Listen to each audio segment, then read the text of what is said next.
Hey everyone, welcome back to my channel. I'm Katie. Today I'm going to be sharing my top 10 favorite thrift flips that I've ever done.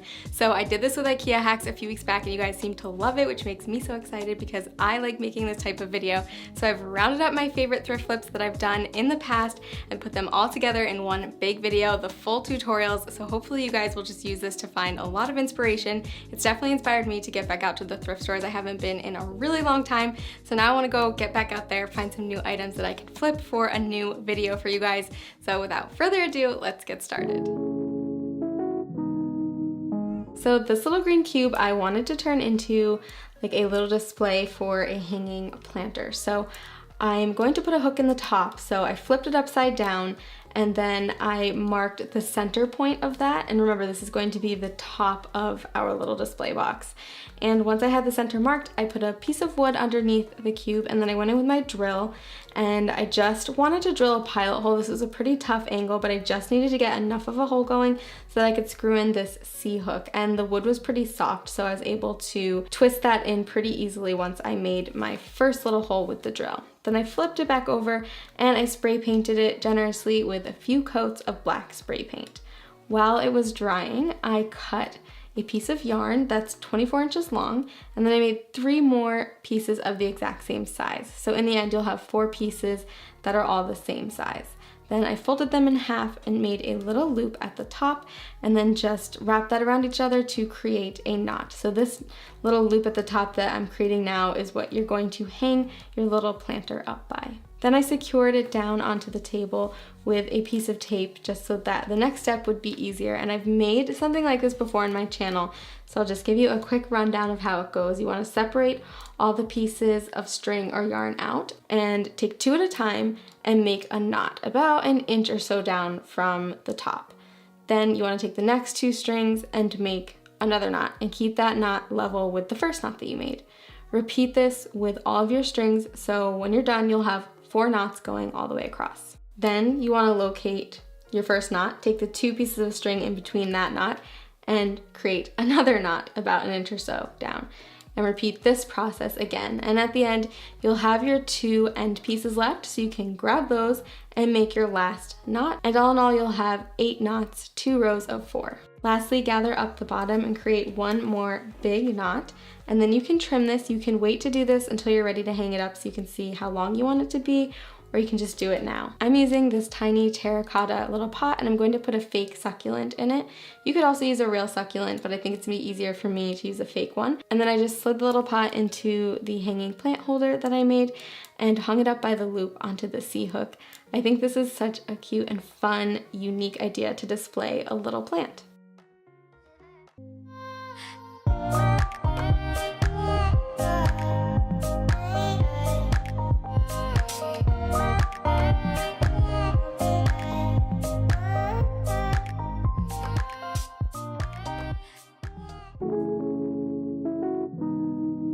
I have a handful of these gold plastic charger trays that I've thrifted over the years, and so I wanted to turn one into something that's a little bit more my style. So I mixed together some gray acrylic paint and some baking soda, and I'm sure you've seen this technique like a million times by now, but basically it gives some really nice texture on the pieces that you're painting. So I just mix that together, and I like to make mine pretty thick. I'll show you kind of how thick I like to make it, but you can experiment with this to make it something that suits your taste. So this is about how thick my paint usually is. And I like to go in with a very thin coat at first to get full coverage on whatever I'm painting.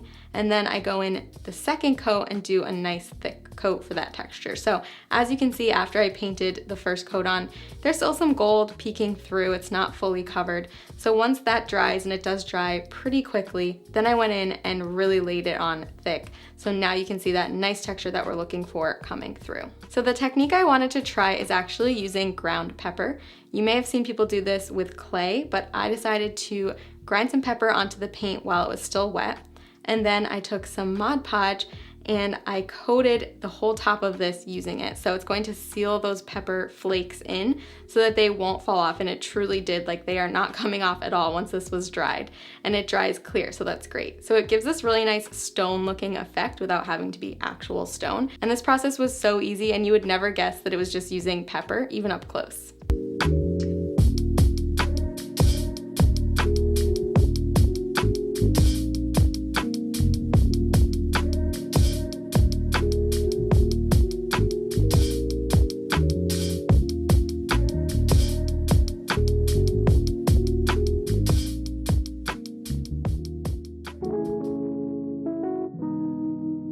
I just took some painter's tape and taped off a section of it, basically right around the middle, and I decided that I was going to paint the top portion of the vase. So it's basically going to be a color block vase project. So you could either do the bottom or the top, or you could tape off just a section in the center. It's really up to you, and you can use any color of paint that you want.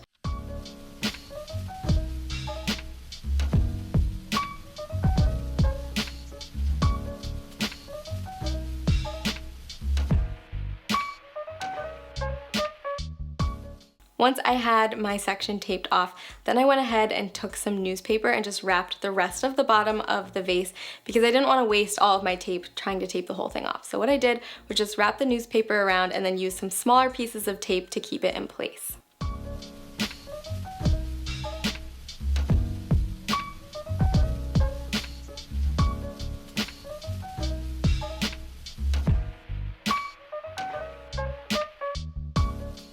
And then I took some extra newspaper and stuffed it inside the vase so that I wasn't spraying that whole thing.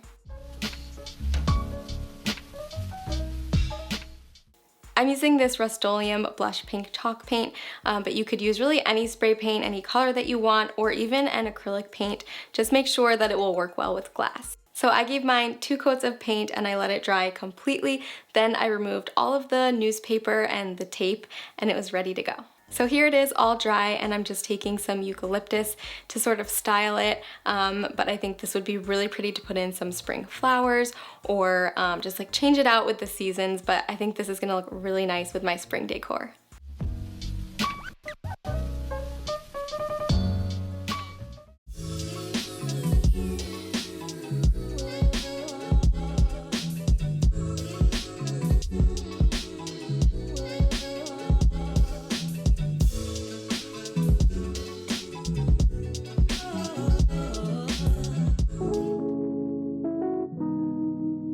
Pick up crates and baskets or little boxes at the thrift store because they're usually like $1 or $2, and I'm going to use this flat black spray paint and give it a couple of coats. So you can already see it instantly looks better and more modern. So I have this lid from an IKEA storage box that I'm not really using for anything. So I decided to measure out the width and height of this little empty space here on the crate, and then I measured that out on the lid. So I'm going to cut out 4 pieces of this sort of cane material to fit into all the empty spaces on the crate. This was a little bit hard to cut through, but not too difficult. I was able to use my regular scissors. And then once I had all 4 pieces cut, I just went in with some hot glue and glued them to the inside of the crate to fill in that open space. I think this is such an easy way to instantly transform something and make it look more modern, and it took me just a few minutes to create this whole project. You can use something like this for storage, you can use it to display things. I'm going to actually put one of my little handmade pottery pieces in it, but I think it's just an easy way if you're looking for storage that's also attractive. And then your organization can also be cute, and who doesn't love that?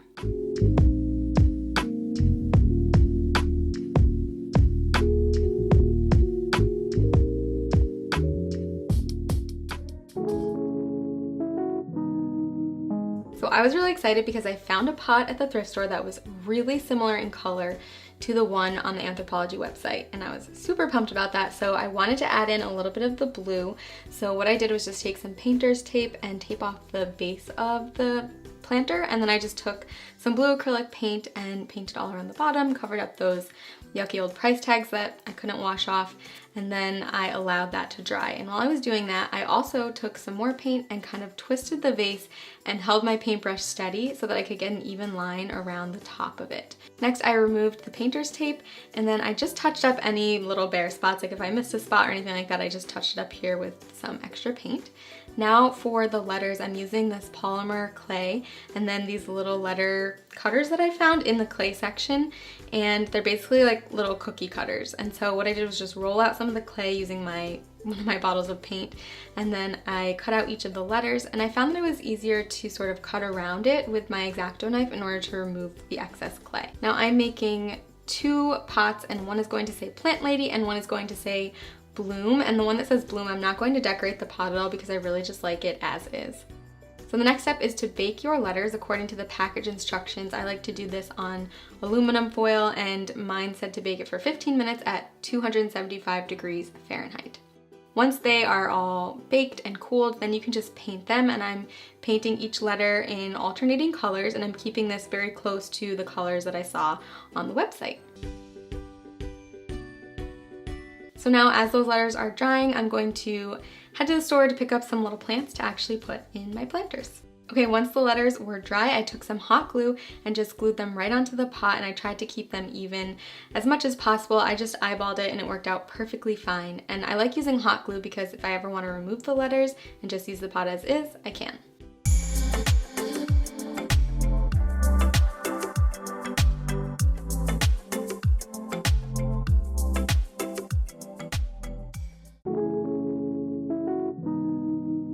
For the other part of this little IKEA wicker thing, I'm using the pieces with the handles, and I'm going to make a little magazine rack. I've seen these on Pinterest, like tons of different types of magazine racks, and I think they're really cool. So I took a piece of twine and I just put it through the tops of this and then flipped it over and tied a knot just for now. I'm gonna actually remove this later, but it's just to keep them together. Then I'm taking these little gold hoops that I showed you earlier, and I'm gonna attach the wicker part to the gold hoop. So I laid the wicker part down with the handle where I knew I wanted to place it onto the gold hoop, and then I added some hot glue to the bottom of the handle and started wrapping this macrame cord around both the wicker handle and the gold hoop. And I did this a bunch of times to cover up most of the handle and make sure it's nice and tight and secure to the gold hoop.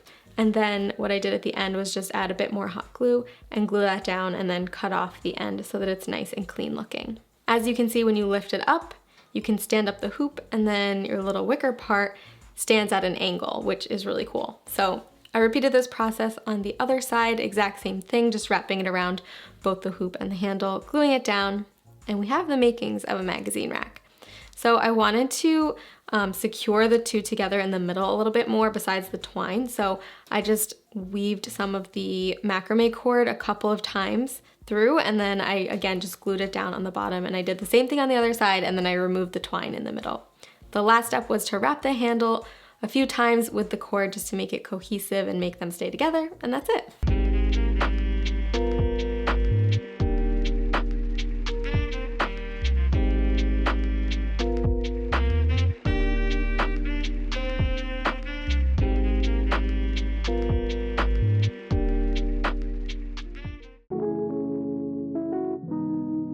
First items I pulled from my thrifted stash are some planter pots. I love the ridges on this one. The design is really cool. It's something I've seen on Pinterest and home decor stores as something that's really trendy right now. So I'm gonna give it a couple of coats of this matte white spray paint.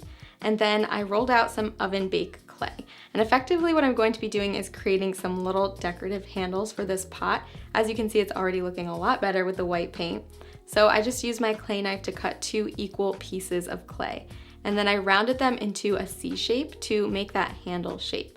And I lined up the second one with the first one just to make sure they were roughly the same size and shape. Then I temporarily stuck them to the sides of the pot to kind of line them up, and the ridges really helped with this. And then I went ahead and baked them. Once they were baked and fully cool, then I went in with some E6000 glue and just glued them right to the sides. Of course, I needed to paint them, so I gave the pot and the handles another couple of coats of that white spray paint.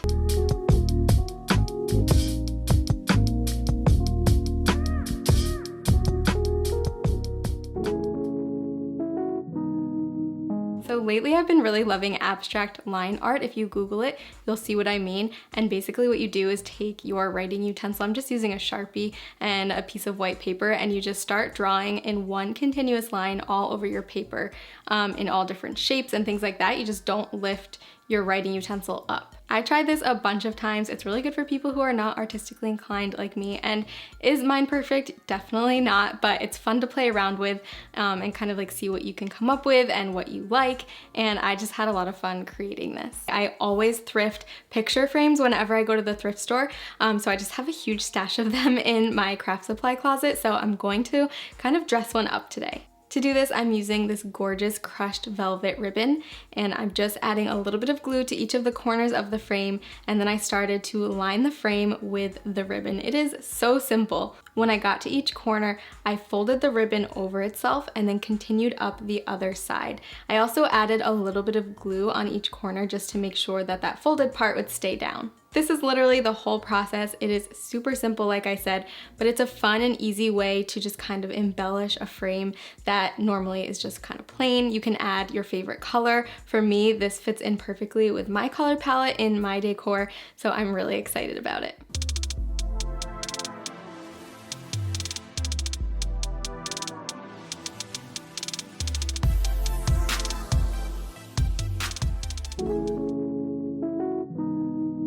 Picked up these wooden doll heads is what they're called at the craft store. They're flat on one side and rounded on the other. And instead of leaving them wood, I decided to paint them this off-white color so that they would really pop against the tray. And the best method I found was to use a sponge brush and dab the paint on for full coverage. And I flipped my tray over and I laid out these little legs, trying to keep them equal distance from each other all the way around, and just finding like a flat spot on the tray to glue them down. So you can use any type of glue like E6000 or hot glue, and I'm just gonna use hot glue on the flat side of each one of these little legs and just glue them down and make sure that they are nice and secure. And then once it has dried fully, you can flip it over and put a plant on top, or you could use it as a little catch-all tray too, like in your entryway if you wanna have a place to put keys or like lip balm or anything that you need to grab on your way out the door. So if you are using it for a plant, make sure that your plant isn't too heavy so that you don't break the tray. But I think this looks really cute either way. And here I am using it as like a little catch-all for the remote for our electric fireplace and some matches for my candles.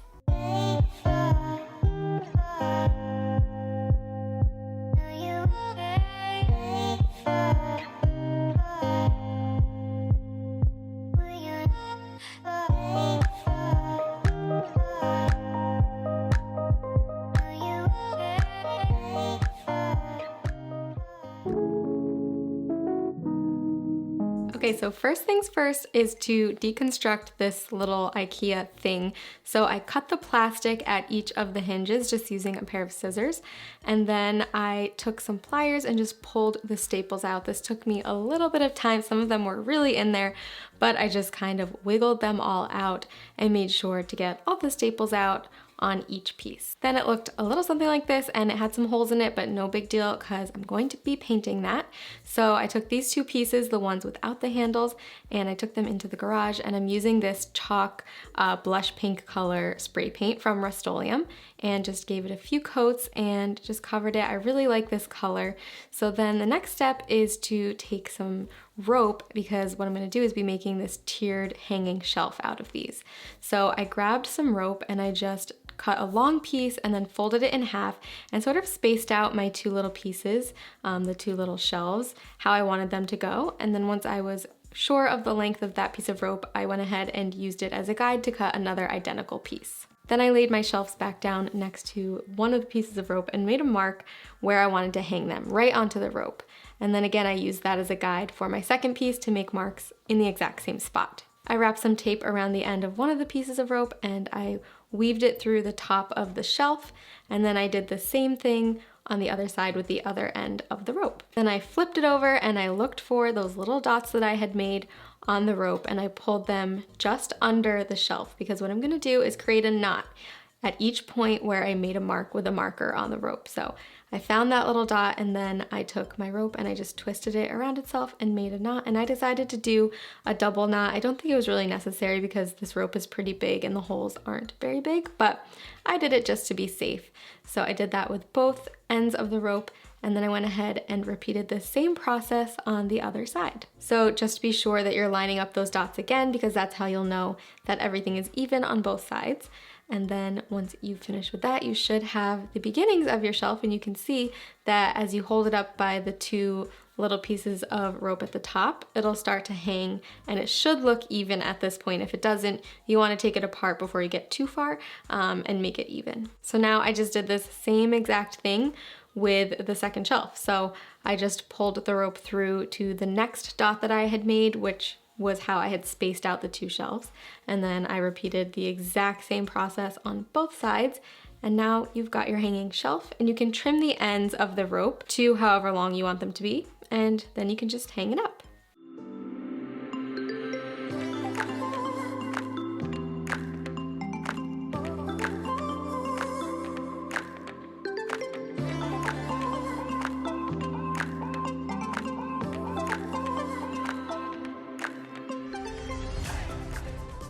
Okay, you know what to do. Let me know in the comments down below which one of these thrift flips was your favorite. I have my personal favorite, but I'm not gonna tell you what it is. I wanna hear what yours is, so let me know in the comments down below. If you do try any of these out, make sure you tag me on Instagram and follow me over there for sneak peeks of upcoming videos. And of course, make sure you are subscribed to my channel so you don't miss out on any future videos. Thank you for watching, and I'll see you soon.